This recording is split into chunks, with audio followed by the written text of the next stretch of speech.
పోతున్నా సాగు వస్తుంది. నెల అంతా కష్టపడితే 1000 రూపాయలు రోజు కష్టపడాలంటే 1000 రూపాయలు పొద్దున్న సంది రాత్రి దాకా.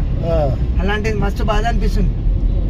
గవర్నమెంట్ నమ్మి ఓటేస్తే ముఖ్యమంత్రి కూడా ఇక దింపండ్రా అయ్యా ఫోటోలు అన్నట్టు అయిపోయింది. 1000 రూపాయలకి సాలార్జున్ మ్యూజియం దగ్గర సార్ కాలు మొక్తా అని కూడా చెప్పిన నేను. ఎందుకు ఏం జరిగింది? కాలు మొక్తాను ఏమైంది? ఆడ లోపల మ్యూజియం లో ఫుల్ ఉన్నాయి సార్, ఫుల్ ఉన్నాయి కదా సార్, అందుకే బయట మేము బండి దగ్గర లేవంటే ఏమన్నా అనుకోవచ్చు సార్, దయచేసి అర్థం చేసుకోండి. కాలు మొక్తా సార్ అన్న లోపల పార్కింగ్ ఎక్కువైపోయినాయి.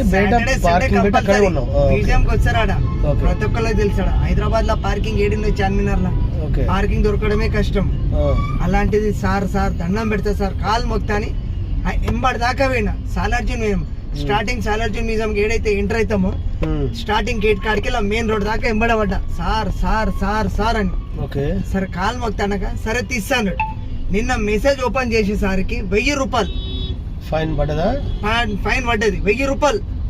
చేసిన కష్టం ఏముంది ఇవాళ నేను పొద్దున్న దాకా లేదు, అక్కడ పార్కింగ్ ప్లేస్ లేదు, ఏం లేదు. ట్రాఫిక్ ల కాళ్ళు నొప్పిలు అయిపోతున్నాయి. ఈ 1000 రూపాయలు ఈఎంఐ కట్టాలంటే సావస్తుంది. 1 తారీఖు సంది 30 తారీఖు ఈఎంఐ.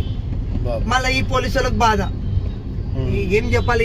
ఎవరు న్యాయం ధర్మం లేకుంటే ఇక చచ్చిపోలా పెట్రోల్ పోసుకొని తలగా పెట్టుకోవాలి అనిపిస్తుంది ఒక్కొక్కసారి.